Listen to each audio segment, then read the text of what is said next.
삼성그룹의 영재센터 후원금을 강요한 혐의로 기소된 최순실 씨의 조카 장시호 씨가 1심에서 징역 2년 6개월을 선고받고 법정 구속됐습니다. 같은 혐의를 받는 김종 전 문화체육관광부 차관의 경우 징역 3년이 선고됐습니다. 앞서 검찰은 장 씨에게 징역 1년 6개월, 김 전 차관에게 징역 3년 6개월을 구형한 바 있습니다. 법원은 장 씨가 수사와 재판에 협조한 점이 있지만 관련 혐의로 장 씨가 가장 큰 이익을 갖다는 점을 고려했다고 밝혔습니다. 특검 도움이 장시호 씨의 1심 판결 배경과 박 전 대통령 최순실 재판에 미칠 영향에 대해 알아봅니다.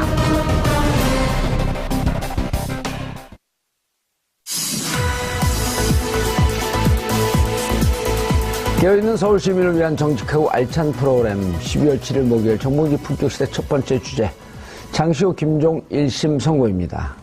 이 문제와 관련해 전문가 두 분 모시고 말씀 나눠보도록 하겠습니다.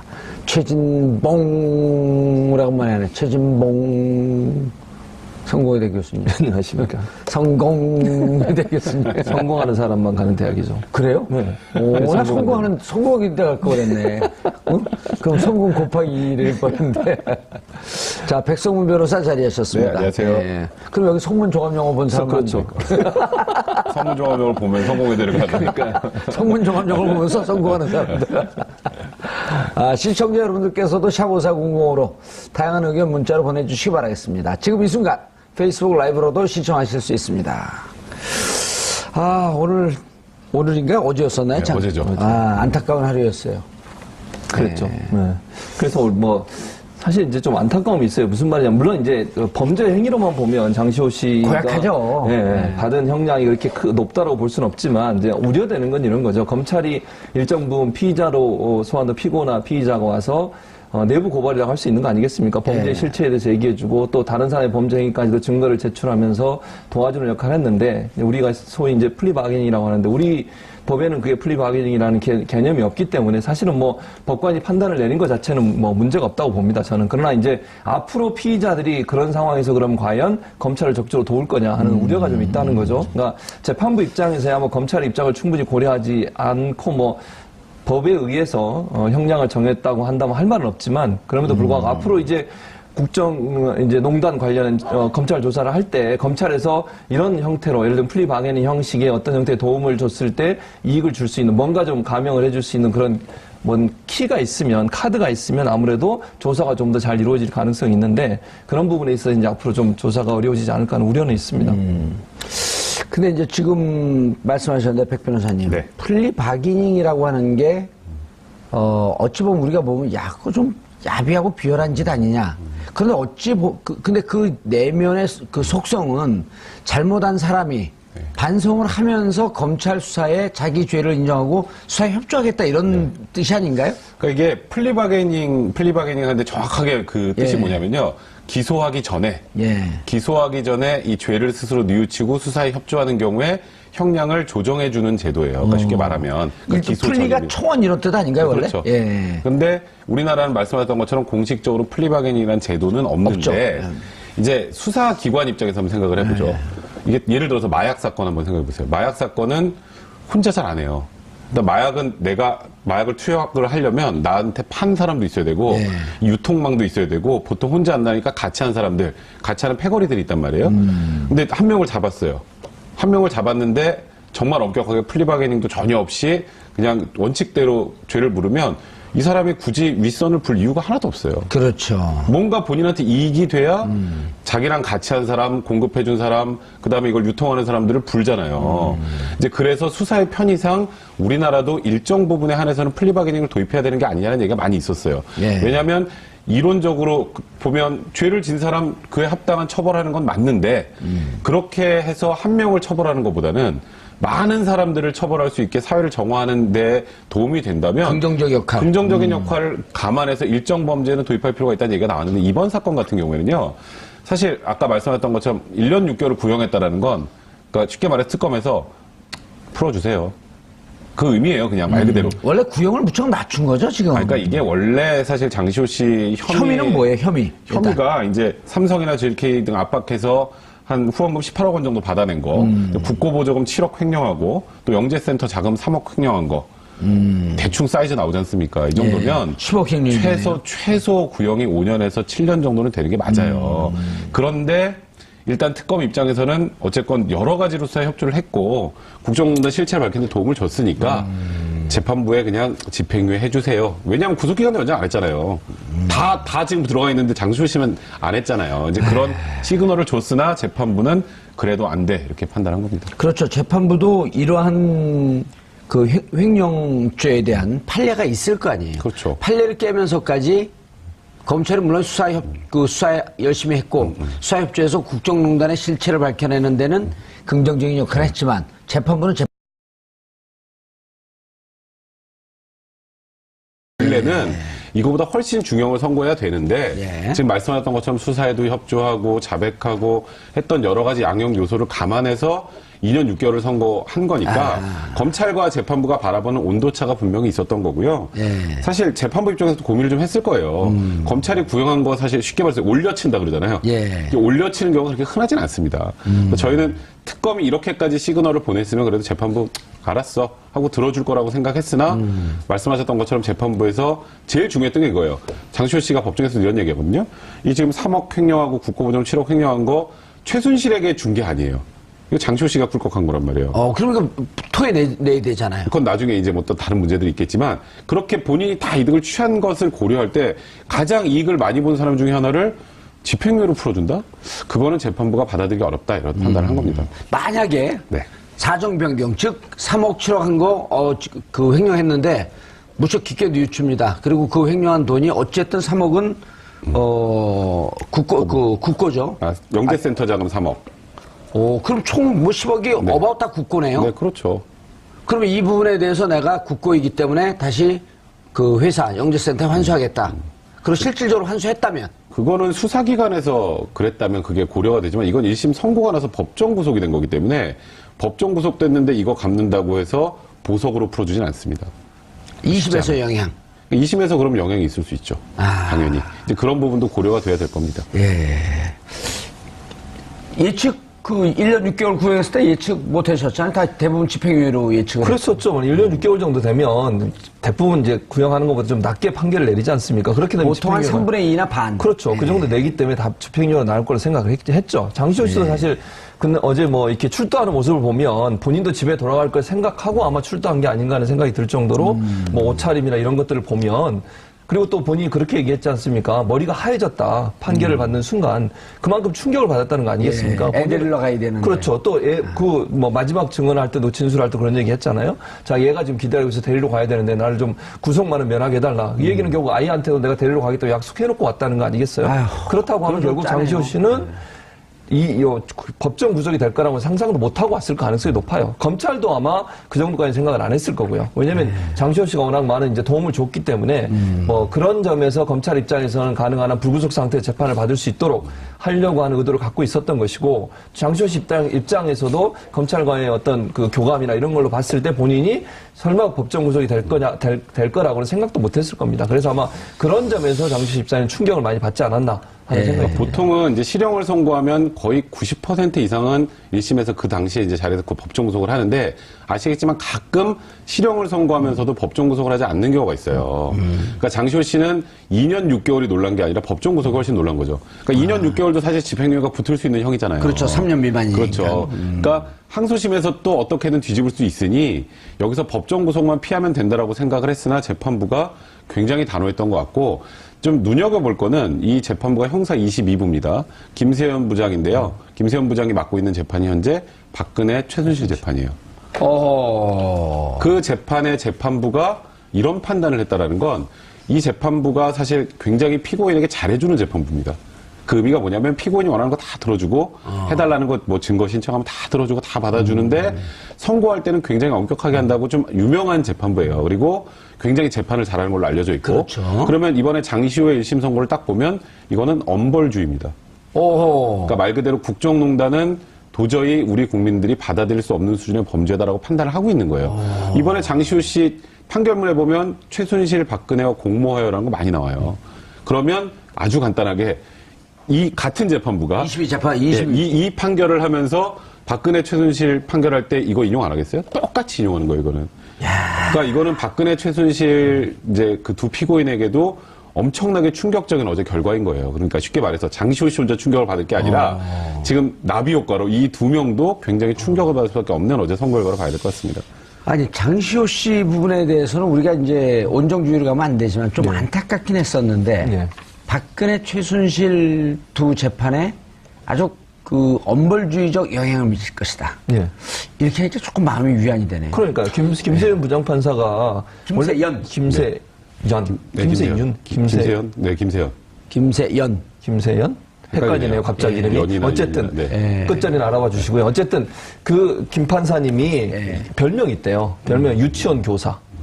오. 특이하지 않습니까? 근데 장시호 그 유치원 애들을 나가야 되는데. 백 변호사 아까 얘기했지만, 유치원 교사라는 말은 뭐냐면, 재판 진행 과정에서 너무너무 너그러운 거예요. 진행 과정에 있어서는 증거 채택해달라면 채택해주고, 증인 채택해달라면 채택해주고, 다 하는 거죠. 그러니까 충분히 피고인이 자기가 할 수 있는 모든 걸 할 수 있으면 가능한 한 다 들어주는 거예요. 지금 보세요. 박근혜 전 대통령 재판이나 최순실 재판에서도 그들이 요구하는 거 거의 다 들어줬습니다. 예. 증인 막 재판을 지연시키려고 증인 막 증가시키고 막 이랬을 때도 다 들어줬잖아요.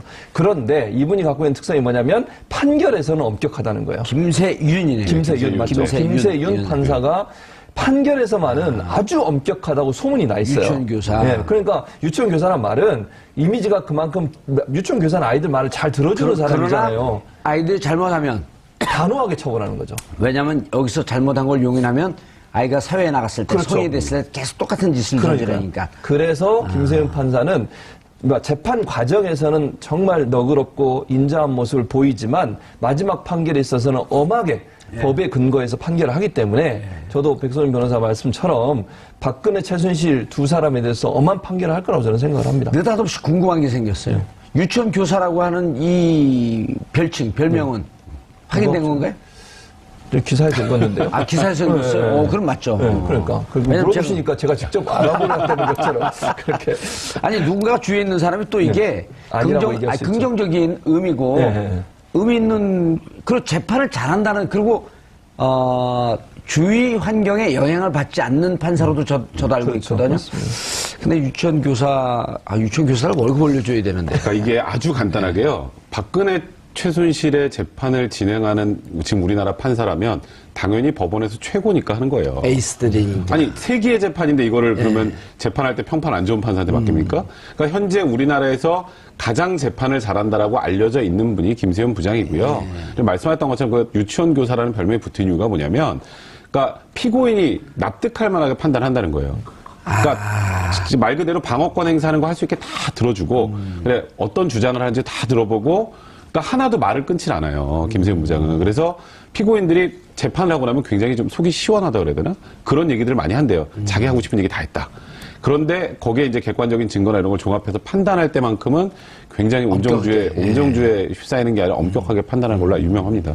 그러게 이제 피고인 입장에서도 내 얘기도 들어주지 않고 저렇게 판단했으면 억울할 텐데 얘기는 다 들어주고 그렇죠. 또 그 얘기한 것에 대해서 잘못된 부분은 잘못된 대로 다 논박을 하고. 그렇죠. 그러니까 판결 자체가 굉장히 좀 피고인 입장에서도 설득력 있는 판단을 많이 하는 거고요. 근데 참 아이러니한 건 이렇게 아까 유치원 교사라고 소문이 나 있는 재판부의 재판을 거부하고 있는 박근혜 전 대통령이 또 이렇게 생각해보니까 참 황당하네요. 무서워지는데요? 호러물 같아, 호러물. 아니, 근데 27분 이재용 재판부 누구였었죠, 그때? 그러니까 그 분 성함은 제가 잘 기억이 안 나요. 27분. 네, 그 분도 뭐 재판은 잘한 걸로 유명하시는 분이에요. 그러니까 지금 현재 서울중앙에서 가장 소위 우리나라 부장 중에, 형사부장 중에 에이스들만 현재 지금 이 재판에 지금 매달려 있는 거고요. 그러니까 지금 현재 그곳에서 나왔던 이재용 부회장 유죄 판단, 그리고 이번에 나온 장시호의 유죄 판단, 이 두 가지가 결합이 돼서 사실상 우리가 지금 뭐 유죄가 나올까 무죄가 나올까 뭐 최순실이나 박근혜 전 대통령에 대해서 그걸 문제 삼는 걱정하는 게 아니라 도대체 몇 년이나 나올까. 근데 이런 지금 현재 진행되는 과정을 보면 우리 예상보다 더 중하게 나올 수도 있다. 이런 느낌이 듭니다. 알겠습니다. 사실 근데 조금 올려친 거란 말이에요.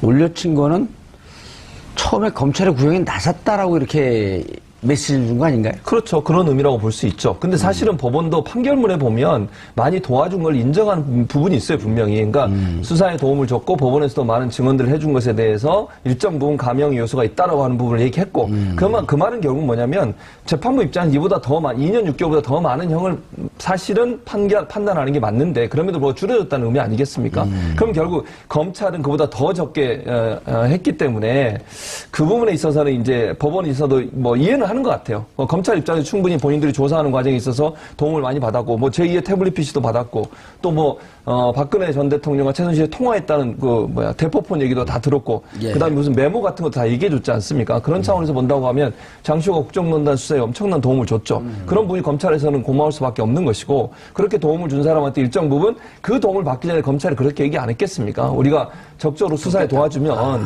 우리도 어쨌든 최선을 다해서 당신을 도와주겠다라고 얘기를 했을 가능성이 있다고 저는 봐요. 특검 입장에서도. 그러니까 특검이 상당히 좀 곤란한 상황이 된 거죠, 사실. 장시호 씨한테. 그렇다고 해서 특검이 법원을 상대로 해서 뭘 할 수 있는 상황은 아니지 않습니까? 법원은 법원 나름대로 판단하는 것이고. 김세현 이제 부장판사 입장에서는 아무래도 그 본인이 갖고 있는 어떤 원칙, 이걸 벗어나는 것에 대해서 상당히 좀, 그러니까, 하지 않았다, 이렇게 볼 수 있을 것 같고. 다만, 아까도 말씀드렸지만, 원래는 2년 6개월보다 더 많이 나올 수 있는 죄목으로 보면, 그런, 범죄임에도 불구하고 좀 줄여줬다고 하는 것은, 김세현 부장판사도 일정 부분 장세호 씨의 검찰 도움, 또 수사의 도움, 법원에서의 도움을 인정한 게 아닌가 인정했다. 근데 사실 이제 뭐 마약 수사나 지금 우리가 1년째 보고 있는 이 뭐 국정농단 사건, 이거 뭐 전형적인 권력형 비리 사건 아닙니까? 예. 이런 거는 제보자가 없으면 제대로 캘 수가 없어요. 맞아요. 제보자 없이 어떻게 캡니까, 이거를? 이거 굉장히 그리고 지금 치밀하게 국정농단 이어지는 사건에 건데. 지금 전말이 파악이 되고 이런 게 지금 다 제보 아니에요. 그렇죠. 지금 그다음에 국정원 내에 국정원개혁위원회에서 갖고 온 것도 사실은 지금은 개혁위원회가 정권이 바뀌어서 만들어졌지만 그 전 같으면 그 안에 있는 자료를 누군가 제보를 해야만이 가능했던. 그렇죠. 거기다가 또 요즘에 있는 그 특활비 상납 논란도 다 제보예요. 이현수 기조실장 아니면 아무도 몰라요. 어떻게 알아요, 그거를? 그러니까 그렇기 때문에 권력형 비리나 이제 마약 수사처럼 정말 한 번에 일망타진하기 힘든 범죄들은 사실 플리바게닝 도입하는 게 맞아요. 그러니까 왜냐하면 그렇게 하지 않으면 사회 정의를 구현 자체를 못 하는데 개개인에 대한 정의를 세우는 것도 중요하지만 사회 전체의 정의를 세운다는 측면에서는 일정한 이런 특별한 이제 권력형 비리 사건이나 몇 가지 범죄 유형을 정해서 그런 경우에는 좀 플리바게닝을 도입을 해서 검찰이 원하는 대로, 특검이 원하는 대로 결론을 내주는 게 사실 사회정의에 더 부합하지 않을까 저는 개인적으로 생각이 좀 듭니다. 그러니까 지금 미국도 플리바게닝을 하고 있고요. 프랑스나 영국도 하고 있고 일본도 내년 6월부터 도입을 해요. 플리바게닝을. 일본이 도입하기 전에 우리가 먼저 그러니까 했어야 우리가 해야 되는데 먼저 참 일본한테 뒤지는 거 좀 많이 안 되지 않습니까? 다른 데는 몰라도 기분이 별로 안 좋습니다. 어쨌든 일본도 일본이 내년 함께 6월에 하지 말까요? 아니요, 그래도 해야죠. 좀 더 빨리 하면 안 될까요? 예. 어쨌든 그래서 플리바게닝이라는 게 사실 뭐 수사의 비용도 줄일 수 있고요. 또 지금 백성문 변호사 말씀하신 것처럼 그 권력형 비리 같은 경우 내부 고발이나 아니면 본인이 알고 있는 모든 진실을 다 털어놓으면 일망타진할 수 있는 기회가 되지 않겠습니까? 또 국민들이 얼마나 본인이 예. 반성하고 그렇죠. 사회에 대한 사과의 의미에서 너의 죄의 진상을 다 밝히고 그렇죠. 앞으로 예를 들어서 다른 사람 잡히게끔 이게 털어놓는 게 그 사람한테 나쁜 게 아니라 죄를 지은 사람 벌을 받고 네. 회개하고 반성하고 다시 건강한 사회로 돌아가라 이런 뜻 아니에요. 맞습니다. 그래서 좋은 취지예요. 그러니까요. 그런 취지에서 그래서 사실 선진국에서 그걸 도입해서 활용하고 있는 거 아니겠습니까? 그런 차원에서 본다고 하면 일본이 우리도 도입하는 건 좀 기분 나쁘다. 그러니까 우리가 빨리 도입을 해야 되지 않나 하는 생각이 듭니다. 알겠습니다. 그런데 일각에서 네. 좀 저는 이게 좀 과도한 해석 같은데 검찰 구형보다 더 높게 나와서 특검이 모욕을 당했다. 뭐 정청래 전 의원이 그런 얘기를 하신 것 그래요? 같은데. 나 어디서 많이 이름을 본 사람인데 네, 누군가 많이 본 사람이죠. 많이 본 분이잖아요.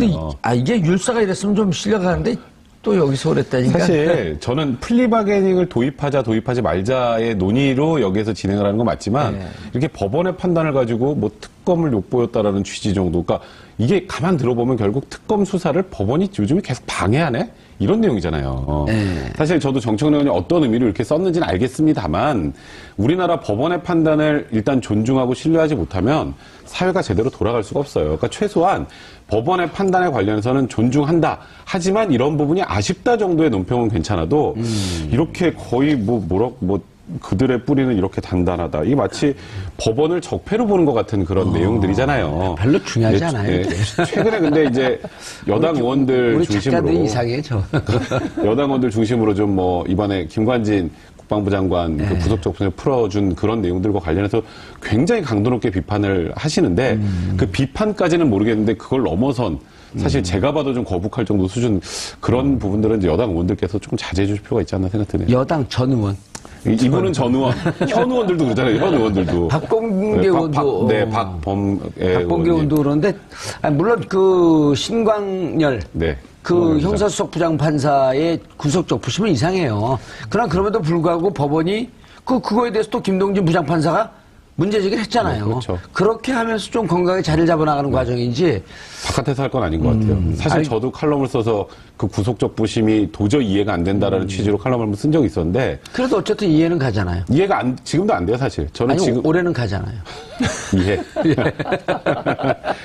그럼에도 불구하고 법원에서 그 판단한 것을 뒤집을 수가 없는 이상 일단은 받아들여야 되는 거죠. 그럼요. 그리고 다만 이제 그런 건 나중에 한번 좀 그 구속 적부심의 원칙과 기준을 좀 정확하게 만들어야 될 필요가 있을 것 같아요. 그렇습니다. 김명수 대법원장이. 네, 그렇습니다. 자, 그런데 이제 또 같은 혐의로 재판에 넘겨진 김종. 김종 이분이 이제, 이른바 그 문체부, 네. 문체부 국정농단 마이다스의 손 아니에요? 그렇죠. 마이다스의 손이죠. 스포츠 마케팅의 황제. 그렇죠. 예. 그래서 온갖 나쁜 짓을 많이 했죠. 차은택의 사수. 그렇죠. 예. 그리고 최순실의 수적 역할을 했었죠. 최순실의 수적. 네. 최순실이 부르면 온다잖아요. 길거리에서 만나고 뭐 문 열고 잠깐 얘기하고 가고 뭐 길거리에서. 벨이잖아요, 별명이 벨. 벨. 종 아니에요, 종. 부르면 온다고. 김종. 부르면 흔들면 온다고. 딸랑딸랑. 근데 이제 종이 여러 가지 의미가 있어요. 이렇게 종이라고. 이건 걔네. 종이라고 하는 네. 그 서번트 의미도 있고. 네, 그런 의미도 벨이라고 있죠. 하는 벨이라고 의미도 있고. 맞습니다. 근데 이제 이번에 삼성그룹 후원 강요 사건을 무죄로 내렸는데, 이거 무죄로 내렸다, 그러니까 이런 거죠. 김종 전 차관이 직접적으로 거기 개입하지 않고 관여하지 않았다. 라고 하는 것이 이제 재판부의 판단인데, 재밌는 것은 재판부가 뭐라고 얘기했냐면, 삼성이 돈을 준 것은 박근혜 전 대통령과 이재용 부회장의 독대로 인한 거다.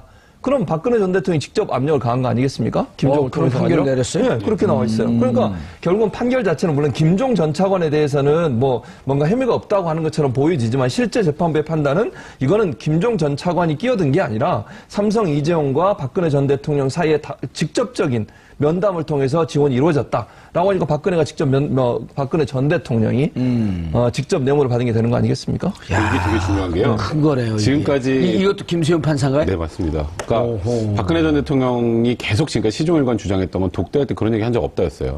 그죠? 아무 말도 안 했다. 근데 여기서 너무 구체적으로 거기는 김종 차관은 끼지도 못했고 박근혜 전 대통령이랑 이재용 부회장이 직접 독대하고 박근혜 전 대통령이 압박을 해서 그래서 삼성 돈이 이제 장소가 있는 스포츠 연재센터로 동계스포츠 정대센터로 온 거다.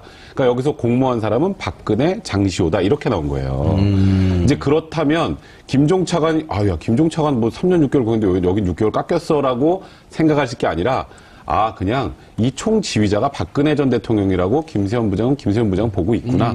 이렇게 보시면 됩니다. 그러면서 그 내부에 있어서 장시호의 역할, 그 다음에 김종의 역할을 좀 그렇죠.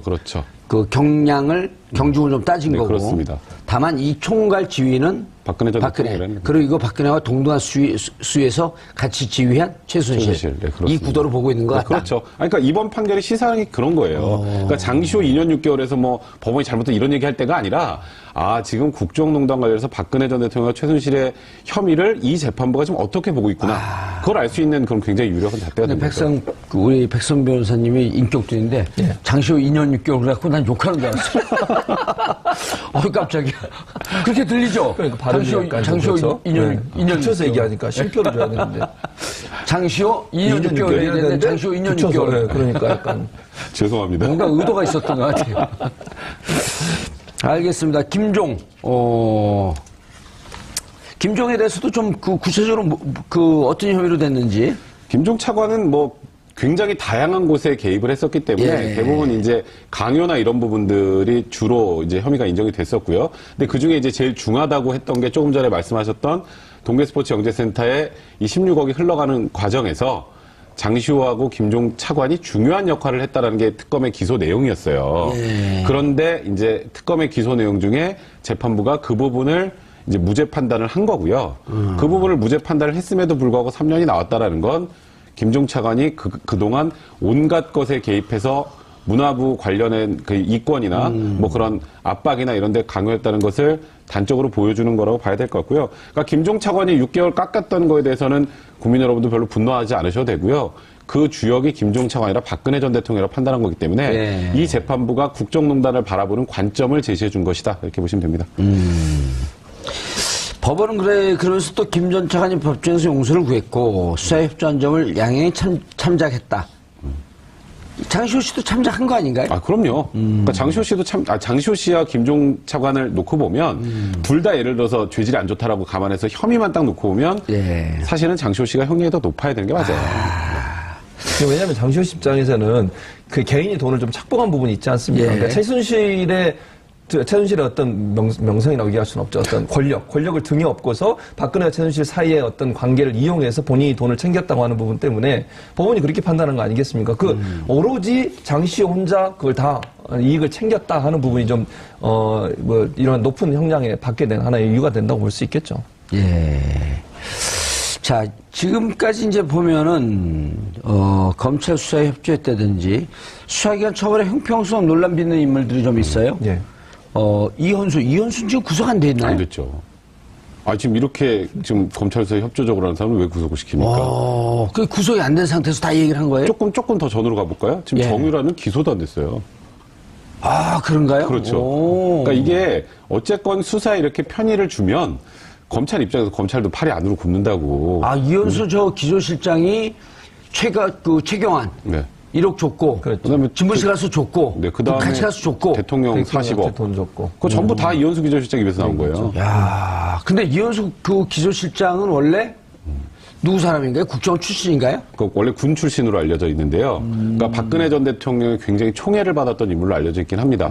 원래 이현수 기조실장이 이제 빠져야 되는 상황에서 박근혜 전 대통령이 대노해서 그 자리를 지켰다라고 얘기를 하는데 그 이현수 기조실장이 비수를 꽂네요. 그런데 이현수 기조실장 입장에서는 이렇게 볼 수 있는 거 아닌가요? 예. 그때 권력의 힘에 의해서 시키는 것을 어쩔 수 없이 상명하복의 정신에 근거해서 할 수밖에 없었지만 예. 이것은 결국 국가의 미래나 장래를 위해서 옳지 않은 것이다라고 그렇죠. 판단하고 얘기할 수도 있다고 그렇게 긍정적으로 볼 수 있는 거 아니에요? 그러니까 그런 차원에서 내부 고발자로 볼 수 있는 거죠. 그러니까 본인이 그 조직 안에 있을 때 그걸 거부하고 그 뭐 권력의 어떤 압박 아래 있을 때 내부 고발하는 게 더 멋있겠지만 그걸 못했다 하더라도 나중이라도 그걸 밝히는 게 중요한 거 아니겠습니까? 지금 문제가 된다고 본인이 판단해서 본인이 알고 있는 정보들을 다 검찰에 얘기하고 그것으로 인해 지금 전직 국정원장들이 다 조사를 받았고요. 대통령들도 좀 돈을 받은 게 확인되는 거 아니겠습니까? 예. 그런 차원에서 본다면 이현수 전 기조실장 같은 경우에는 검찰에 많은 도움을 준 것이고 그래서 아예 그 구속영장 청구조차 안 한 거죠. 그러니까 이렇게 해서 이제 구속영장 청구 안 하면 문제가 없지만 장시호 씨 같은 경우에는 이런 절차를 안 받고 구속영장 일단 청구한 거 아니에요. 그래서 결국 구속됐다가 만기돼서 풀려났고 그래서 재판 받으면서 다시 또 구속이 됐는데 그러니까 아예 검찰 입장에서는 구속영장 청구 안 하는 방법을 통해서 일정 부분 도움을 계속 받으려는 의도를 갖고 있는 것 같고요. 어차피 재판은 받는 거 아니겠습니까? 그러니까 불구속 상태에서 재판을 받도록 한 편의를 봐주는 거죠. 그런 차원에서 본다고 하면 검찰이 일정 부분 도움을 준 사람들한테 좋은 시그널을 보낼 수 있는 거 아니겠습니까? 당신이 만약에 검찰 조사에 적극적으로 도와주고 또 내부 고발 관련된 여러 가지 정보들을 주면 우리가 당신을 불구속 상태에서 조사하겠다라고 하는 시그널을 준다고 하면 결국 이게 법으로 없는 플리 바게닝이 일정 부분 도입되는 효과가 있지 않겠나 하는 생각이 듭니다. 박원호 전 대한승마협회 전무 이분 삼성 출신 아닌가요? 그렇죠. 그리고 최순실과 정유라의 최측근이죠. 최측근. 근데 박원호 전무도 굉장히 수사에 협조적이었고 박원호 전무를 통해서 나온 내용들 때문에 어찌 보면 이재용 부회장이 지금 저 지경까지 가게 된 건데 그러니까요. 그래서 지금 삼성 측 변호인단은 굉장히 불쾌해요. 왜 이 사람이 바깥을 걸어 다니고 있느냐. 이렇게 얘기했어요? 그러니까 이게 박원호 보면 전무는 네. 자유로운 생활을 하고 있다. 삼성 측은. 그러니까 삼성은 지금 이 구도를 어떻게 가길 원하냐면 기업은 피해자다 쪽으로 가고 싶어요. 팔목까지 비틀어갖고 돈 뜯어냈고. 그러니까 헌법재판소에서도 기업은 피해자라는 취지로 탄핵 결정할 때 들어가지 않았느냐 얘기도 삼성 측 변호인단이 하는데. 소극적 내부라는 표현을 썼어요. 네, 근데 이번에 또 일단 김수현 부장의 그 생각은 박근혜 전 대통령과 그러니까 이재용 부회장의 독대 그 자리에 강요가 있었는지 없었는지는 밝히지 않았고 거기서 삼성을 통해서 박근혜 전 대통령 요청해서 돈이 왔다는 얘기를 한 걸 보면 김세훈 부장도 사실 삼성을 피해자로 보고 있는 것 같지는 않아요. 그러니까 삼성을 피해자로 보는 순간 여러 명이 행복해집니다. 좀 이런 표현하기 이거는 약간 역설적인데 이재용 부회장은 강요의 피해자면 저기 들어가 있을 이유 없잖아요. 그렇죠. 그죠? 그리고 박근혜 전 대통령이나 최순실 씨 입장에서도 뭔가 대가성 있는 뇌물이 아니라 강요면 형량이 훨씬 떨어져요. 근데 그 모두가 원해도 지금 현재 삼성이 저번 정권으로부터 받은 혜택들을 종합해 볼 때, 그 뭐 합병 문제나 여러 가지 있지 않습니까? 예. 그 뭐 기업 경영권 승계 과정에 이제 어쨌건 정부가 도와준 것, 그런 걸 종합해 볼 때는 삼성 측 변호인단들의 생각과 달리 지금 현재 재판부는 피해자는 무슨 피해자야. 이렇게 생각하는 것 같아요.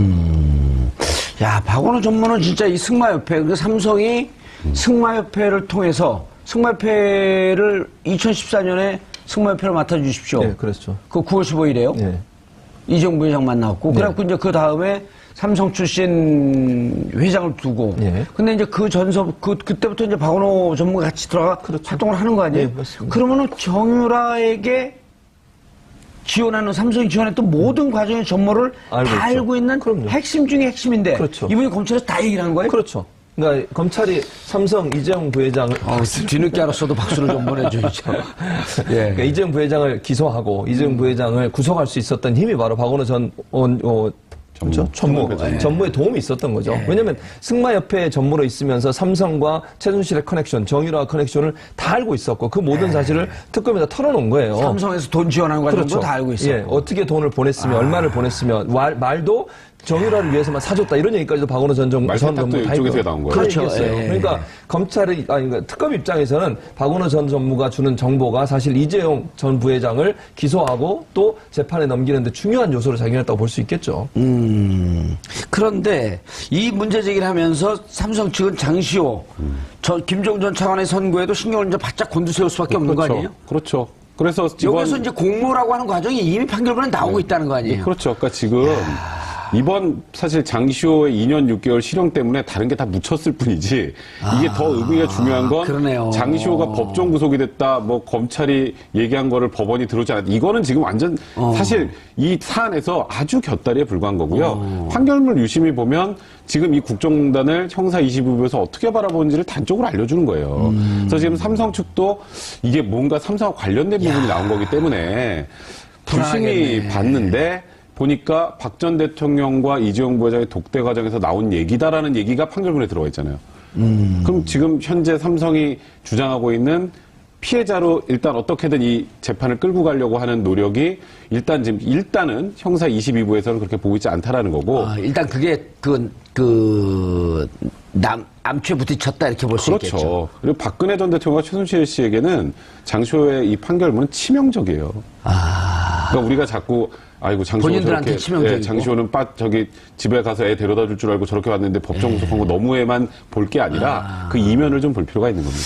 아니 그러니까 이제 이렇게 되네. 앞으로 이제 재판의 순서가 네. 박근혜 1심 재판 있고 네. 그 뒤 이어서 이재용 부회장의 항소심. 항소심이 있을 수 있고. 근데 박근혜 전 대통령의 1심 재판에서 뇌물 공여, 뇌물 수수자의 관계가 인정이 되게 되면 그게 또 바로 이재용 항소심에 영향을 미칠 그러니까 거고. 이게 일단은 1월 달에 이제 최순실 선고가 날 겁니다. 예. 1월 달에. 이제 그때 보면은 박근혜 전 대통령 형이 어떻게 나올지 딱 알아요. 이것도 22부죠. 어찌 보면 쌍둥이 재판이기 때문에. 그럼 최순실과 박근혜 전 대통령은 거의 모든 혐의가 공모관계잖아요.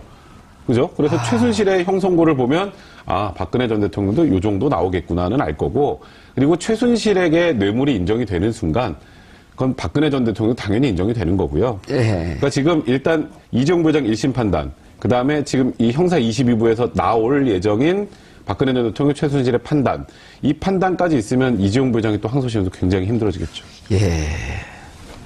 그러니까 어제 그 장시호 씨 석방을 하지 않고 구속을 시키면서 엄하다. 네. 또 김종 차관에 대해서도 물론 3년 6개월에서 깎이긴 했지만 어쨌든 꽤 높은 형이 나온 거 아니에요? 그렇죠. 야 이렇게 되면 네.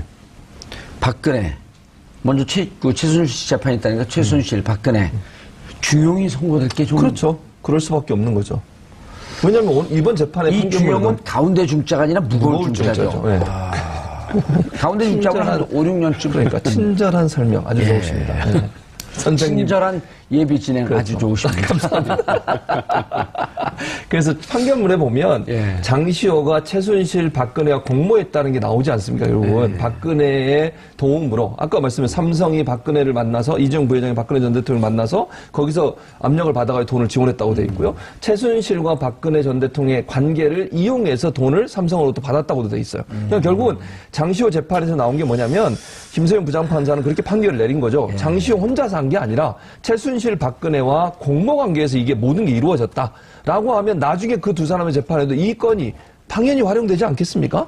그러니까 이 죄가 같이 장시호 혼자한테만 지금 장시호 재판이기 때문에 장시호 씨 혼자한테만 지금 뭐 형량이 나왔지만 최순실, 박근혜 전 대통령의 재판에서도 이 내용도 충분히 반영돼서 판결이 이루어질 것으로 생각합니다. 반영이 아니라 아마 복사해서 붙일 겁니다. 복사해서. 왜냐하면 같은 재판부기 때문에. 박근혜 전 대통령이 이 내용을 모르고 있겠죠. 뭐 지금 나라 걱정하고 계신다는데 뭐 지금 나라요? 네. 저기 지금 박근혜 전 대통령의 전 변호인단 중에 한 분이죠. 도태우 변호사가 그런 얘기를 했다고 하네요. 아유, 내가 2016년에 아프리카 순방할 때 한국형 발전 모델 전수해 주기로 했는데 그게 안 돼서 아쉽다. 그래서 이제 도태우 변호사와 박근혜 전 대통령은 지금도 구치소 안에서 나라 걱정만 하고 계신다. 그래서 이분한테 네. 제가 직접 여쭸어요. 도태우 변호사한테. 박근혜 대통령을 면담을 했나요? 접견에서 면담을 했나요? 했더니 했대요.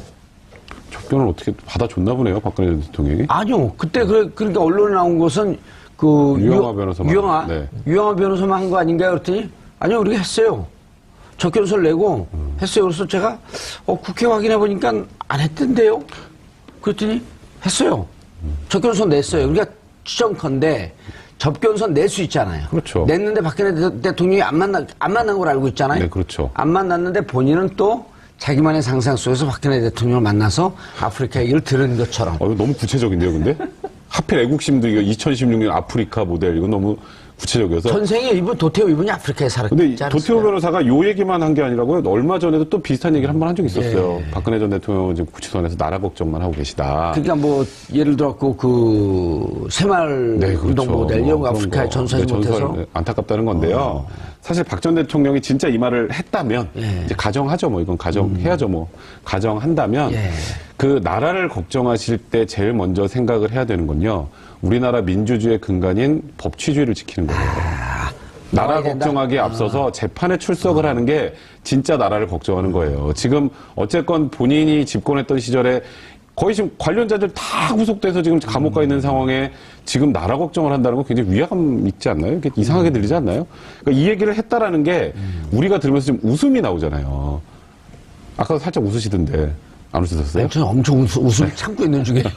그러니까 이게 우리가 웃음이 나올 정도라면 이게 지금 얼마나 황당한 상황인지 얘기죠. 단적으로 알 수 있는 겁니다. 근데 뭐 나라 걱정보다 제가 볼 때 아프리카 나라를 걱정하는 거죠. 이디오피아예요, 이 나라가. 이디오피아에 가서 2016년에 2014년에 갔었죠. 아프리카 순방 가서 뭐라고 얘기했냐면 코리안 에이드라고 하는 우리나라의 발전 모델을 아프리카에 이식을 시켜주겠다. 그러면서 푸드 트럭이나 이런 거 있잖아요. 또 뭐 의료 시설 이런 부분들 지어주고 이런 일을 하겠다고 약속을 했거든요. 그게 지금 못하게 돼서 안타깝다는 거예요. 그러니까 결국 이디오피아에 도움을 주고 싶었는데 그걸 제대로 못해서 안타깝다. 이런 얘기인데 지금 백성원 변호사 말씀하셨듯이 그 남의 나라 걱정할 때가 아니고 우리나라 걱정을 해야 돼요. 박근혜 전 대통령이 저렇게 죄가 없다 그러고 재판도 보이콧하고 사법부를 완전히 무시하는 저런 행동을 하는 것이 과연 국민의 한 사람 없어. 이제 국민으로 돌아갔잖아요. 대통령 하다가. 그랬으면 국민 한 사람 없어서 해야 되는 신성한 어떤 의무인데 그 자체 좀 거부하고 있는 거 아니겠습니까? 중요한 건 또 이제 박정희 정권이 그 아프리카에 큰 영향을 미쳤잖아요. 그렇죠. 독재 정권의 수출. 예. 알겠습니까? 그런 차원에서 본다고 하면 일본이 우리도 도입하는 건 좀 기분 나쁘다. 그러니까 우리가 빨리 도입을 해야 되지 않나 하는 생각이 듭니다. 알겠습니다. 그런데 일각에서 네. 좀 저는 이게 좀 과도한 해석 같은데 검찰 구형보다 더 높게 나와서 특검에 모욕을 당했다. 뭐 정청래 전 의원이 그런 얘기를 하신 것 그래요? 같은데. 나 어디서 많이 이름을 본 사람인데 누군가. 많이 본 사람이죠. 많이 본 분이잖아요. 근데 이게 율사가 이랬으면 좀 실려가는데 또 여기서 그랬다니까. 사실 저는 플리바게닝을 도입하지 말자의 논의로 여기에서 진행을 하는 건 맞지만 이렇게 법원의 판단을 가지고 뭐 특검을 욕보였다라는 취지 정도. 그러니까 이게 가만 들어보면 결국 특검 수사를 법원이 요즘에 계속 방해하네? 이런 내용이잖아요. 네. 사실 저도 정청래 의원이 어떤 의미로 이렇게 썼는지는 알겠습니다만 우리나라 법원의 판단을 일단 존중하고 신뢰하지 못하면 사회가 제대로 돌아갈 수가 없어요. 그러니까 최소한 법원의 판단에 관련해서는 존중한다. 하지만 이런 부분이 아쉽다 정도의 논평은 괜찮아도 이렇게 거의 그들의 뿌리는 이렇게 단단하다. 이게 마치 법원을 적폐로 보는 것 같은 그런 내용들이잖아요. 별로 중요하지 않아요. 최근에 근데 이제 여당 의원들 우리 중심으로 작가들이 이상해 저. 여당 의원들 중심으로 좀 이번에 김관진 국방부 장관 그 구속적분을 풀어준 그런 내용들과 관련해서 굉장히 강도 높게 비판을 하시는데 그 비판까지는 모르겠는데 그걸 넘어선 사실 제가 봐도 좀 거북할 정도 수준 그런 부분들은 이제 여당 의원들께서 조금 자제해 주실 필요가 있지 않나 생각 드네요. 여당 전 의원. 이분은 전 의원, 현 의원들도 그러잖아요. 현 의원들도. 박범계 의원도. 박범계 의원도 그런데, 물론 그 신광열. 네. 그 형사수석 부장판사의 구속적 부심은 이상해요. 그러나 그럼에도 불구하고 법원이 그거에 대해서 또 김동진 부장판사가 문제제기를 했잖아요. 네, 그렇죠. 그렇게 하면서 좀 건강하게 자리를 잡아나가는 과정인지. 바깥에서 할 건 아닌 것 같아요. 사실 저도 칼럼을 써서 그 구속적 부심이 도저히 이해가 안 된다라는 취지로 칼럼을 한번 쓴 적이 있었는데. 그래도 어쨌든 이해는 가잖아요. 이해가 지금도 안 돼요, 사실. 저는 아니, 지금. 올해는 가잖아요. 이해. 그럼에도 불구하고 네. 법원에서 그 판단한 것을 뒤집을 수가 없는 이상 일단은 받아들여야 되는 거죠. 그럼요. 그리고 다만 이제 그런 건 나중에 한번 좀 그 구속 적부심의 원칙과 기준을 좀 정확하게 만들어야 될 필요가 있을 것 같아요. 김명수 대법원장이. 네, 그렇습니다. 자, 그런데 이제 또 같은 혐의로 재판에 넘겨진 김종. 김종 이분이 이제, 이른바 문체부. 네. 문체부 국정농단 마이다스의 손 아니에요? 그렇죠. 마이다스의 손이죠. 스포츠 마케팅의 황제. 그렇죠. 예. 그래서 온갖 나쁜 짓을 많이 했죠. 차은택의 사수. 그렇죠. 예. 그리고 최순실의 수적 역할을 했었죠. 최순실의 수적. 네. 최순실이 부르면 온다잖아요. 길거리에서 만나고 문 열고 잠깐 얘기하고 가고 길거리에서. 벨이잖아요, 별명이 벨. 벨. 종 아니에요, 종. 부르면 온다고. 김종. 부르면 흔들면 온다고. 딸랑딸랑. 근데 이제 종이 여러 가지 의미가 있어요. 네. 이렇게 종이라고, 이건 개네. 종이라고 하는 네. 그 서번트 의미도 있고. 네, 그런 의미도 있죠. 벨이라고 하는 의미도 있고. 맞습니다. 근데 이제 이번에 삼성그룹 후원 강요 사건을 무죄로 내렸는데, 이거 무죄로 내렸다, 그러니까 이런 거죠. 김종 전 차관이 직접적으로 거기 개입하지 않고 관여하지 않았다. 라고 하는 것이 이제 재판부의 판단인데, 재밌는 것은 재판부가 뭐라고 얘기했냐면, 삼성이 돈을 준 것은 박근혜 전 대통령과 이재용 부회장의 독대로 인한 거다. 그럼 박근혜 전 대통령이 직접 압력을 가한 거 아니겠습니까? 김종을 그런 통해서 판결을 말이죠. 내렸어요? 네, 그렇게 나와 있어요. 그러니까 결국은 판결 자체는 물론 김종 전 차관에 대해서는 뭔가 혐의가 없다고 하는 것처럼 보여지지만 실제 재판부의 판단은 이거는 김종 전 차관이 끼어든 게 아니라 삼성 이재용과 박근혜 전 대통령 사이에 직접적인 면담을 통해서 지원이 이루어졌다라고 하니까 박근혜가 직접 박근혜 전 대통령이 직접 뇌물을 받은 게 되는 거 아니겠습니까? 이게 되게 중요한 게요. 큰 거네요. 이게. 지금까지 이것도 김수현 판사인가요? 네, 맞습니다. 그러니까 박근혜 전 대통령이 계속 지금까지 시종일관 주장했던 건 독대할 때 그런 얘기 한 적 없다였어요. 그죠? 아무 말도 안 했다. 근데 여기서 너무 구체적으로 거기는 김종 차관은 끼지도 못했고 박근혜 전 대통령이랑 이재용 부회장이 직접 독대하고 박근혜 전 대통령이 압박을 해서 그래서 삼성 돈이 이제 장소가 있는 스포츠 연재센터로 동계스포츠 정대센터로 온 거다. 그러니까 여기서 공모한 사람은 박근혜, 장시호다 이렇게 나온 거예요. 이제 그렇다면 김종 차관이 김종 차관 3년 6개월 거는데 여긴 6개월 깎였어라고 생각하실 게 아니라 그냥 이 총지휘자가 박근혜 전 대통령이라고 김세현 부장은 보고 있구나 이렇게 보시면 됩니다. 그러면서 그 내부에 있어서 장시호의 역할, 그 다음에 김종의 역할을 좀 그렇죠. 그 경중을 좀 따진 거고. 그렇습니다. 다만 이 총괄 지휘는 박근혜 전 대통령이라는 그리고 이거 박근혜와 동등한 수에서 같이 지휘한 최순실. 네, 이 구도로 보고 있는 것 같다. 그렇죠. 그러니까 이번 판결의 시사항이 그런 거예요. 그러니까 장시호 2년 6개월에서 법원이 잘못된 이런 얘기할 때가 아니라 지금 국정농단 관련해서 박근혜 전 대통령과 최순실의 혐의를 이 재판부가 지금 어떻게 보고 있구나. 그걸 알 수 있는 그런 굉장히 유력한 잣대가 됩니다. 우리 백선 변호사님이 인격들인데 장시호 2년 6개월 그래갖고 난 욕하는 줄 알았어. 깜짝이야. 그렇게 들리죠? 그러니까 발음이 장시호 그렇죠? 2년 붙여서 얘기하니까 쉼표를 줘야 되는데. 장시호 2년 6개월 얘기했는데 장시호 2년 6개월. 네, 그러니까 약간. 죄송합니다. 뭔가 의도가 있었던 것 같아요. 알겠습니다. 김종. 김종에 대해서도 좀 구체적으로 어떤 혐의로 됐는지. 김종 차관은 굉장히 다양한 곳에 개입을 했었기 때문에 예. 대부분 이제 강요나 이런 부분들이 주로 이제 혐의가 인정이 됐었고요. 근데 그 중에 이제 제일 중하다고 했던 게 조금 전에 말씀하셨던 동계스포츠 영재센터에 이 16억이 흘러가는 과정에서 장시호하고 김종 차관이 중요한 역할을 했다라는 게 특검의 기소 내용이었어요. 예. 그런데 이제 특검의 기소 내용 중에 재판부가 그 부분을 이제 무죄 판단을 한 거고요. 그 부분을 무죄 판단을 했음에도 불구하고 3년이 나왔다라는 건 김종 차관이 그동안 온갖 것에 개입해서 문화부 관련된 그 이권이나 뭐 그런 압박이나 이런 데 강요했다는 것을 단적으로 보여주는 거라고 봐야 될 것 같고요. 그러니까 김종 차관이 6개월 깎았던 거에 대해서는 국민 여러분도 별로 분노하지 않으셔도 되고요.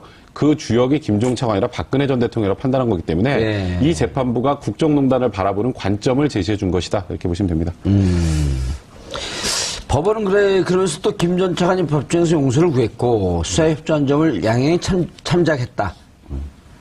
장시호 씨도 참작한 거 아닌가요? 아, 그럼요. 그러니까 장시호 씨도 장시호 씨와 김종 차관을 놓고 보면 둘 다 예를 들어서 죄질이 안 좋다라고 감안해서 혐의만 딱 놓고 보면 예. 사실은 장시호 씨가 형량이 더 높아야 되는 게 맞아요.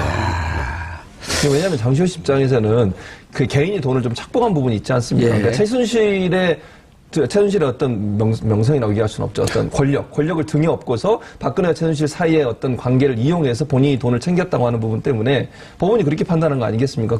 오로지 장시호 혼자 그걸 다 이익을 챙겼다 하는 부분이 좀, 이런 높은 형량에 받게 된 하나의 이유가 된다고 볼 수 있겠죠. 예. 자, 지금까지 이제 보면은, 검찰 수사에 협조했다든지, 수사기관 처벌에 형평성 논란 빚는 인물들이 좀 있어요. 예. 이현수 지금 구속 안 돼 있나요? 안 됐죠. 아, 지금 이렇게 지금 검찰에서 협조적으로 하는 사람을 왜 구속을 시킵니까? 그 구속이 안 된 상태에서 다 얘기를 한 거예요? 조금 더 전으로 가볼까요? 지금 예. 정유라는 기소도 안 됐어요. 아, 그런가요? 그렇죠. 그러니까 이게 어쨌건 수사에 이렇게 편의를 주면 검찰 입장에서 검찰도 팔이 안으로 굽는다고. 아, 이현수 저 기조실장이 최경환. 네. 1억 줬고. 그렇죠. 그다음에 진보실 가서 줬고. 네, 그다음에 같이 가서 줬고. 대통령 40억. 돈 줬고. 그거 전부 다 이현수 기조실장 입에서 나온 거예요. 야, 근데 이현수 그 기조실장은 원래 누구 사람인가요? 국정원 출신인가요? 그 원래 군 출신으로 알려져 있는데요. 그러니까 박근혜 전 대통령이 굉장히 총애를 받았던 인물로 알려져 있긴 합니다. 원래 이현수 기조실장이 이제 빠져야 되는 상황에서 박근혜 전 대통령이 대노해서 그 자리를 지켰다라고 얘기를 하는데 그 이현수 기조실장이 비수를 꽂네요. 그런데 이현수 기조실장 입장에서는 이렇게 볼 수 있는 거 아닌가요? 예. 그때 권력의 힘에 의해서 시키는 것을 어쩔 수 없이 상명하복의 정신에 근거해서 할 수밖에 없었지만 예. 이것은 결국 국가의 미래나 장래를 위해서 옳지 않은 것이다라고 그렇죠. 판단하고 얘기할 수도 있다고 그렇게 긍정적으로 볼 수 있는 거 아니에요? 그러니까 그런 차원에서 내부 고발자로 볼 수 있는 거죠. 그러니까 본인이 그 조직 안에 있을 때 그걸 거부하고 그 뭐 권력의 어떤 압박 아래 있을 때 내부 고발하는 게 더 멋있겠지만 그걸 못했다 하더라도 나중이라도 그걸 밝히는 게 중요한 거 아니겠습니까? 지금 문제가 된다고 본인이 판단해서 본인이 알고 있는 정보들을 다 검찰에 얘기하고 그것으로 인해 지금 전직 국정원장들이 다 조사를 받았고요. 대통령들도 좀 돈을 받은 게 확인되는 거 아니겠습니까? 예. 그런 차원에서 본다면 이현수 전 기도실장 같은 경우에는 검찰에 많은 도움을 준 것이고 그래서 아예 그 구속영장 청구조차 안 한 거죠. 그러니까 이렇게 해서 이제 구속영장 청구 안 하면 문제가 없지만 장시호 씨 같은 경우에는 이런 절차를 안 받고 구속영장 일단 청구한 거 아니에요. 그래서 결국 구속됐다가 만기돼서 풀려났고 그래서 재판 받으면서 다시 또 구속이 됐는데 그러니까 아예 검찰 입장에서는 구속영장 청구 안 하는 방법을 통해서 일정 부분 도움을 계속 받으려는 의도를 갖고 있는 것 같고요. 어차피 재판은 받는 거 아니겠습니까? 그러니까 불구속 상태에서 재판을 받도록 한 편의를 봐주는 거죠. 그런 차원에서 본다고 하면 검찰 일정 부분 도움을 준 사람들한테 좋은 시그널을 보낼 수 있는 거 아니겠습니까? 당시 만약에 검찰 조사에 적극적으로 도와주고 또 내부 고발 관련된 여러 가지 정보들을 주면 우리가 당신을 불구속 상태에서 조사하겠다라고 하는 시그널을 준다고 하면 결국 이게 법으로는 없는 플리 바게닝 일정 부분 도입되는 효과가 있지 않겠나 하는 생각이 듭니다. 아, 박원호 전 대한승마협회 전무 이분 삼성 출신 아닌가요? 그렇죠. 그리고 최순실과 정유라의 최측근이죠. 최측근. 근데 박원호 전무도 굉장히 수사에 협조적이었고 박원호 전무를 통해서 나온 내용들 때문에 어찌 보면 이지용 부회장이 지금 저 지경까지 가게 된 건데 그러니까요. 그래서 지금 삼성 측 변호인단은 굉장히 불쾌해요. 아, 왜 이 사람이 박원호이. 바깥을 걸어 다니고 있느냐. 이렇게 얘기했어요? 그러니까 이게 박원호 보면 전무는 네. 자유로운 생활을 하고 있다. 삼성 측은. 그러니까 삼성은 지금 이 구도를 어떻게 가길 원하냐면 예. 기업은 피해자다 쪽으로 가고 싶어요. 팔목을 비틀어갖고 돈 뜯어냈고. 그러니까 헌법재판소에서도 기업은 피해자라는 취지로 탄핵 결정할 때 들어가지 않았느냐 얘기도 삼성 측 변호인단이 하는데 소극적 뇌물이라는 표현을 썼어요. 네, 근데 이번에 또 일단 김세현 부장의 그 생각은 박근혜 전 대통령과 그러니까 이재용 부회장의 독대 그 자리에 강요가 있었는지 없었는지는 밝히지 않았고 거기서 삼성을 통해서 박근혜 전 대통령 요청해서 돈이 왔다는 얘기를 한 걸 보면 김세현 부장도 사실 삼성을 피해자로 보고 있는 것 같지는 않아요. 그러니까 삼성을 피해자로 보는 순간 여러 명이 행복해집니다.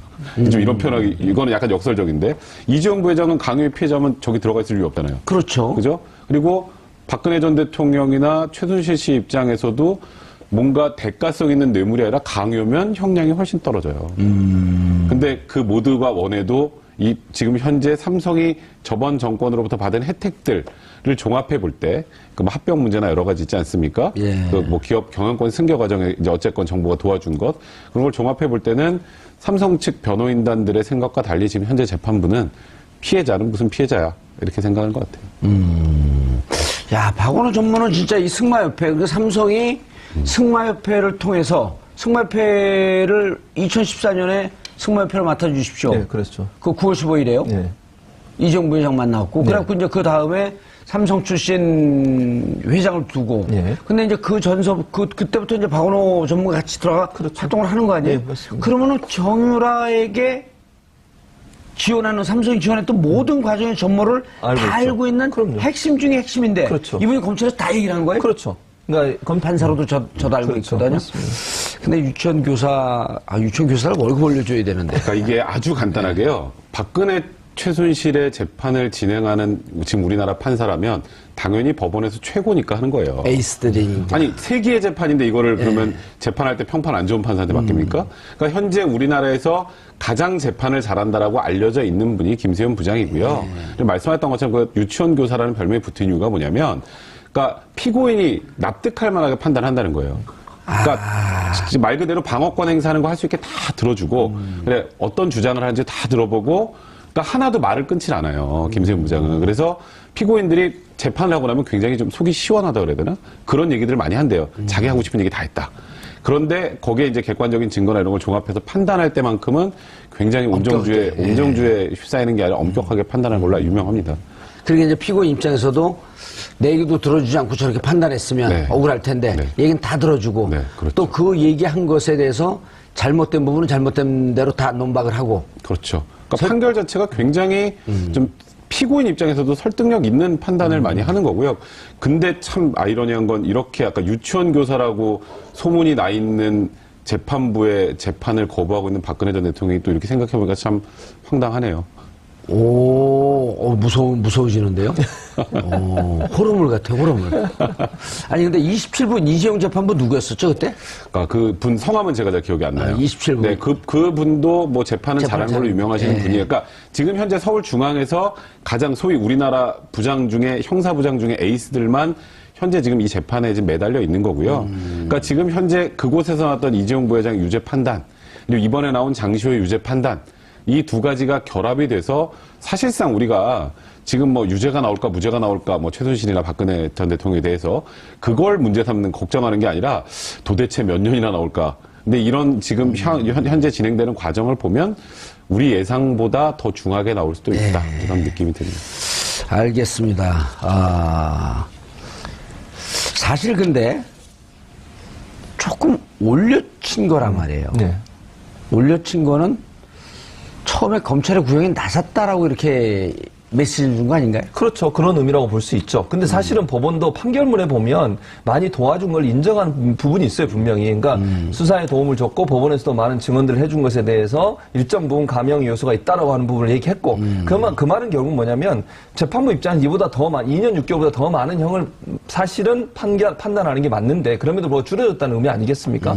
그럼 결국 검찰은 그보다 더 적게 했기 때문에 그 부분에 있어서는 이제 법원에 있어도 뭐 이해는 할 하는 것 같아요. 검찰 입장에서 충분히 본인들이 조사하는 과정에 있어서 도움을 많이 받았고, 뭐 제2의 태블릿 PC도 받았고, 또 박근혜 전 대통령과 최순실이 통화했다는 대포폰 얘기도 다 들었고, 예. 그다음에 무슨 메모 같은 것도 다 얘기해줬지 않습니까? 그런 차원에서 본다고 하면 장시호가 국정농단 수사에 엄청난 도움을 줬죠. 그런 분이 검찰에서는 고마울 수밖에 없는 것이고, 그렇게 도움을 준 사람한테 일정 부분 그 도움을 받기 전에 검찰이 그렇게 얘기 안 했겠습니까? 우리가 적극적으로 수사에 도와주면 우리도 어쨌든 최선을 다해서 당신을 도와주겠다라고 얘기를 했을 가능성이 있다고 저는 봐요. 특검 입장에서도. 그러니까 특검이 상당히 좀 곤란한 상황이 된 거죠, 사실. 장시호 씨한테. 그럼 그렇다고 해서 특검이 법원을 상대로 해서 뭘 할 수 있는 상황은 아니지 않습니까? 법원은 법원 나름대로 판단하는 것이고. 부장부장판사 입장에서는 아무래도 그 본인이 갖고 있는 어떤 원칙, 이걸 벗어나는 것에 대해서 상당히 좀, 그러니까 하지 않았다, 이렇게 볼 수 있을 것 같고. 다만, 아까도 말씀드렸지만, 올해는 2년 6개월보다 더 많이 나올 수 있는 죄목으로 보면, 그런, 범죄임에도 불구하고 좀 줄여줬다고 하는 것은, 김세현 부장판사도 일정 부분 장세호 씨의 검찰 도움, 또 수사의 도움, 법원에서의 도움을 인정한 게 아닌가 하는 생각이 듭니다. 사실 이제 마약 수사나 지금 우리가 1년째 보고 있는 이 국정농단 사건이 전형적인 권력형 비리 사건 아닙니까? 예. 이런 거는 제보자가 없으면 제대로 캘 수가 없어요. 맞아요. 제보자 없이 어떻게 캡니까, 이거를? 이거 굉장히 그리고 지금 치밀하게 국정농단 이어지는 사건에 건데. 지금 전말이 파악이 되고 이런 게 지금 다 제보 아니에요. 그렇죠. 지금 그다음에 국정원 내에 국정원개혁위원회에서 갖고 온 것도 사실은 지금은 개혁위원회가 정권이 바뀌어서 만들어졌지만 그 전 같으면 그 안에 있는 자료를 누군가 제보를 해야만이 가능했던. 그렇죠.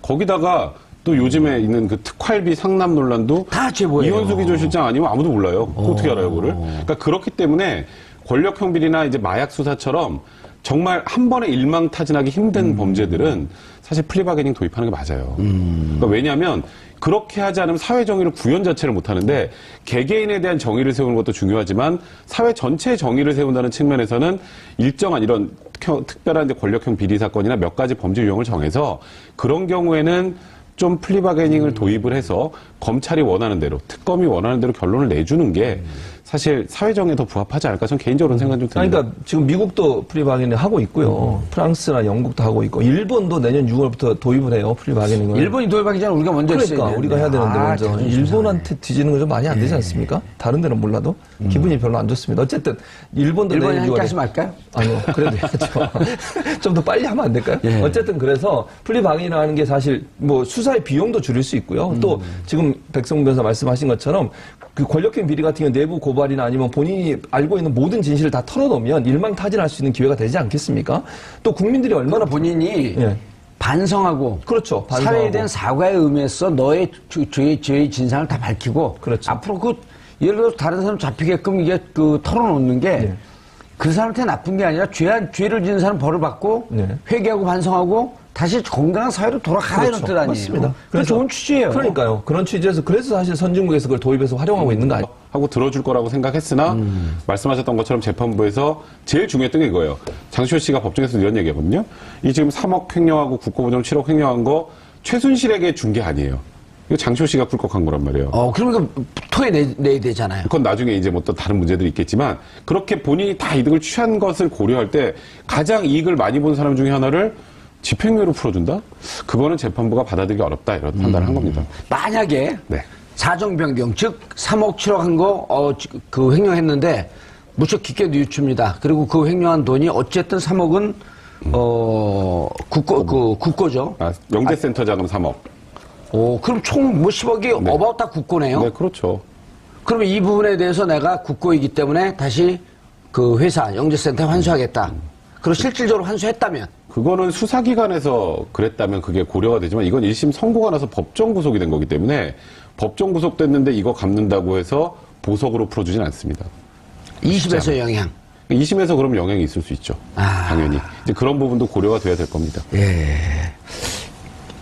예측 1년 6개월 구형했을 때 예측 못 하셨잖아요. 다 대부분 집행유예로 예측을. 그랬었죠. 1년 6개월 정도 되면 대부분 이제 구형하는 것보다 좀 낮게 판결을 내리지 않습니까? 그렇게 되면 보통 한 3분의 2나 반. 그렇죠. 그 정도 내기 때문에 다 집행유예가 나올 거로 생각을 했죠. 장시호 씨도 사실 근데 어제 이렇게 출두하는 모습을 보면 본인도 집에 돌아갈 걸 생각하고 아마 출두한 게 아닌가 하는 생각이 들 정도로 옷차림이나 이런 것들을 보면 그리고 또 본인이 그렇게 얘기했지 않습니까? 머리가 하얘졌다. 판결을 받는 순간 그만큼 충격을 받았다는 거 아니겠습니까? 애 데리러 가야 되는데. 그렇죠. 또 마지막 증언할 때 진술할 때 그런 얘기 했잖아요. 자, 얘가 지금 기다리고 있어 데리러 가야 되는데 나를 좀 구속만은 면하게 해달라. 이 얘기는 결국 아이한테도 내가 데리러 가겠다고 약속해놓고 왔다는 거 아니겠어요? 아휴, 그렇다고 하면 결국 장시호 씨는 법정 구속이 될 거라고 상상도 못하고 왔을 가능성이 높아요. 검찰도 아마 그 정도까지 생각을 안 했을 거고요. 왜냐면 장시호 씨가 워낙 많은 이제 도움을 줬기 때문에 뭐 그런 점에서 검찰 입장에서는 가능한 한 불구속 상태의 재판을 받을 수 있도록 하려고 하는 의도를 갖고 있었던 것이고,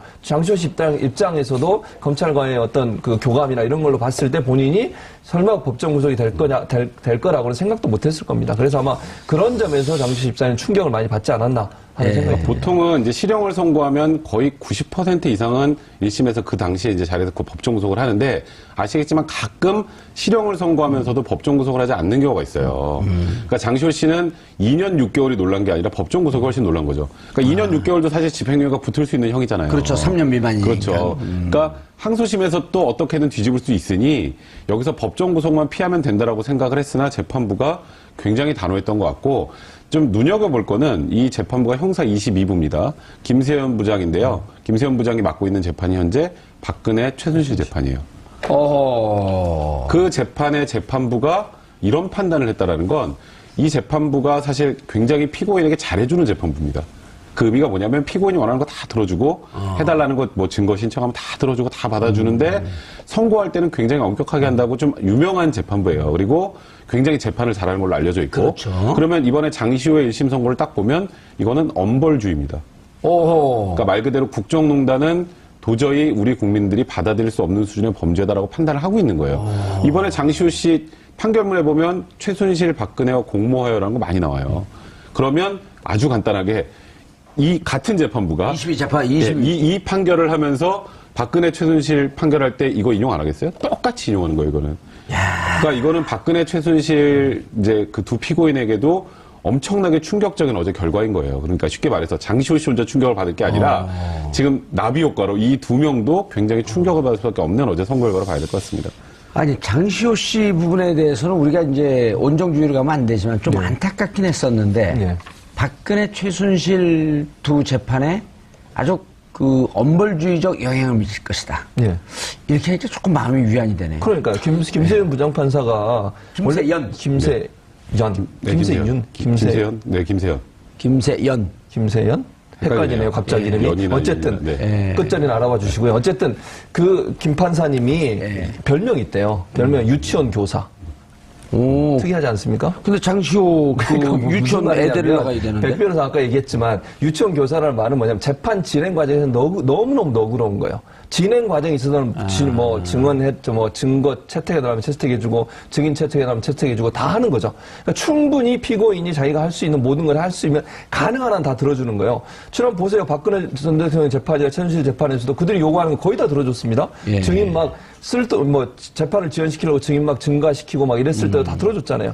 그런데 이분이 갖고 있는 특성이 뭐냐면 판결에서는 엄격하다는 거예요. 김세윤이네요. 김세윤 맞죠? 김세윤 판사가 판결에서만은 아주 엄격하다고 소문이 나 있어요. 유치원 교사. 네, 그러니까 유치원 교사란 말은 이미지가 그만큼 유치원 교사는 아이들 말을 잘 들어주는 사람이잖아요. 아이들이 잘못하면 단호하게 처벌하는 거죠. 왜냐하면 여기서 잘못한 걸 용인하면 아이가 사회에 나갔을 때, 성인이 됐을 때 계속 똑같은 짓을 저지르니까. 그래서 김세윤 판사는 재판 과정에서는 정말 너그럽고 인자한 모습을 보이지만 마지막 판결에 있어서는 엄하게 법에 근거해서 판결을 하기 때문에 저도 백선임 변호사 말씀처럼 박근혜, 최순실 두 사람에 대해서 엄한 판결을 할 거라고 저는 생각을 합니다. 느닷없이 궁금한 게 생겼어요. 유치원 교사라고 하는 이 별명은 확인된 건가요? 기사에서 읽었는데요. 아, 기사에서 읽었어요? 그럼 맞죠. 그러니까. 물어보시니까 제가 직접 알아보겠다는 것처럼 그렇게. 아니, 누군가 주위에 있는 사람이 또 이게 긍정적인 의미고, 의미 있는, 그리고 재판을 잘한다는, 그리고, 주위 환경에 영향을 받지 않는. 삼성그룹의 영재센터 후원금을 강요한 혐의로 기소된 최순실 씨의 조카 장시호 씨가 1심에서 징역 2년 6개월을 선고받고 법정 구속됐습니다. 같은 혐의를 받는 김종 전 문화체육관광부 차관의 경우 징역 3년이 선고됐습니다. 앞서 검찰은 장 씨에게 징역 1년 6개월, 김 전 차관에게 징역 3년 6개월을 구형한 바 있습니다. 법원은 장 씨가 수사와 재판에 협조한 점이 있지만 관련 혐의로 장 씨가 가장 큰 이익을 갖다는 점을 고려했다고 밝혔습니다. 특검 도움이 장시호 씨의 1심 판결 배경과 박 전 대통령 최순실 재판에 미칠 영향에 대해 알아봅니다.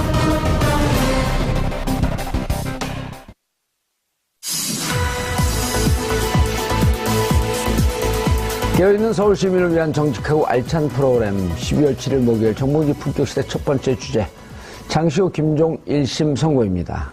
이 문제와 관련해 전문가 두 분 모시고 말씀 나눠보도록 하겠습니다.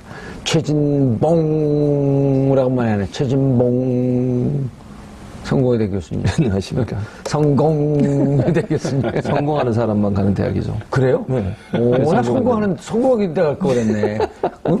그럼 성공 곱하기 2를 뻔했는데. 자, 백성문 변호사 자리하셨습니다. 네, 안녕하세요. 예. 그럼 여기 성문 종합영어 본 사람 그렇죠. 성문종합영어를 보면 성공회대를 가니까요. 성문 종합영어를 보면서 성공하는 사람들. 시청자 여러분들께서도 샵5400으로 다양한 의견 문자로 보내주시기 바라겠습니다. 지금 이 순간 페이스북 라이브로도 시청하실 수 있습니다. 오늘인가 어제였었나요? 네, 어제죠. 안타까운 하루였어요. 그랬죠. 네. 그래서 사실 이제 좀 안타까움이 있어요. 무슨 말이냐면, 물론 이제 범죄 행위로만 보면 장시호 씨가 고약하죠.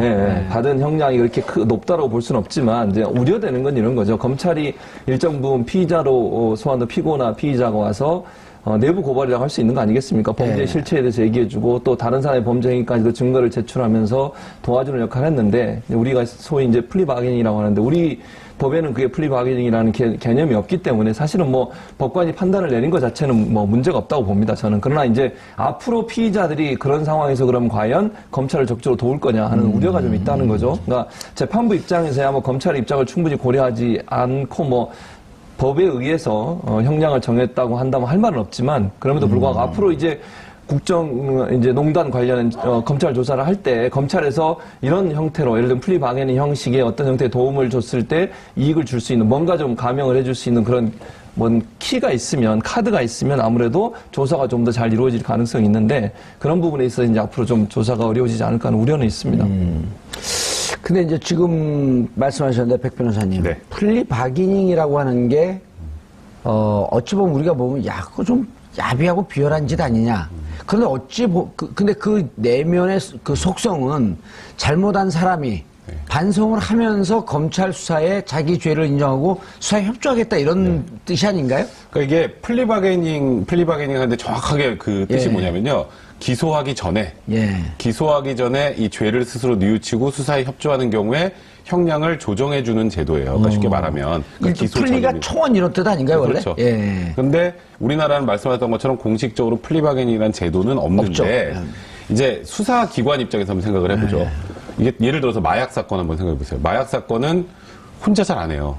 마약은 내가 마약을 투약을 하려면 나한테 판 사람도 있어야 되고 유통망도 있어야 되고 보통 혼자 안 나니까 같이 한 사람들, 같이 하는 패거리들이 있단 말이에요. 근데 한 명을 잡았어요. 한 명을 잡았는데 정말 엄격하게 플리바게닝도 전혀 없이 그냥 원칙대로 죄를 물으면 이 사람이 굳이 윗선을 불 이유가 하나도 없어요. 그렇죠. 뭔가 본인한테 이익이 돼야 자기랑 같이 한 사람, 공급해준 사람, 그 다음에 이걸 유통하는 사람들을 불잖아요. 이제 그래서 수사의 편의상 우리나라도 일정 부분에 한해서는 플리바게닝을 도입해야 되는 게 아니냐는 얘기가 많이 있었어요. 왜냐하면 이론적으로 보면 죄를 진 사람 그에 합당한 처벌하는 건 맞는데 그렇게 해서 한 명을 처벌하는 것보다는 많은 사람들을 처벌할 수 있게 사회를 정화하는 데 도움이 된다면 긍정적인 역할을 감안해서 일정 범죄는 도입할 필요가 있다는 얘기가 나왔는데, 이번 사건 같은 경우에는요, 사실 아까 말씀하셨던 것처럼 1년 6개월을 구형했다라는 건, 그러니까 쉽게 말해서 특검에서 풀어주세요. 그 의미예요, 그냥 말 그대로. 원래 구형을 무척 낮춘 거죠, 지금? 그러니까 이게 원래 사실 장시호 씨 혐의는 뭐예요, 혐의가 이제 삼성이나 JK 등 압박해서 한 후원금 18억 원 정도 받아낸 거, 국고보조금 7억 횡령하고 또 영재센터 자금 3억 횡령한 거, 대충 사이즈 나오지 않습니까? 이 정도면 10억 횡령 최소 구형이 5년에서 7년 정도는 되는 게 맞아요. 그런데 일단 특검 입장에서는 어쨌건 여러 가지로 수사 협조를 했고 국정농단 실체를 밝히는 데 도움을 줬으니까 재판부에 그냥 집행유예 해주세요. 왜냐하면 구속기간도 연장 안 했잖아요. 다 지금 들어가 있는데 장시호 씨만 안 했잖아요. 이제 그런 시그널을 줬으나 재판부는 그래도 안 돼 이렇게 판단한 겁니다. 그렇죠. 재판부도 이러한 그 횡령죄에 대한 판례가 있을 거 아니에요. 그렇죠. 판례를 깨면서까지 검찰은 물론 수사 열심히 했고 수사협조에서 국정농단의 실체를 밝혀내는 데는 긍정적인 역할을 했지만 재판부는 원래는 이거보다 훨씬 중형을 선고해야 되는데 지금 말씀하셨던 것처럼 수사에도 협조하고 자백하고 했던 여러 가지 양형 요소를 감안해서 2년 6개월을 선고한 거니까 검찰과 재판부가 바라보는 온도차가 분명히 있었던 거고요. 사실 재판부 입장에서도 고민을 좀 했을 거예요. 검찰이 구형한 거 사실 쉽게 말해서 올려친다 그러잖아요. 올려치는 경우가 그렇게 흔하진 않습니다. 저희는 특검이 이렇게까지 시그널을 보냈으면 그래도 재판부 알았어.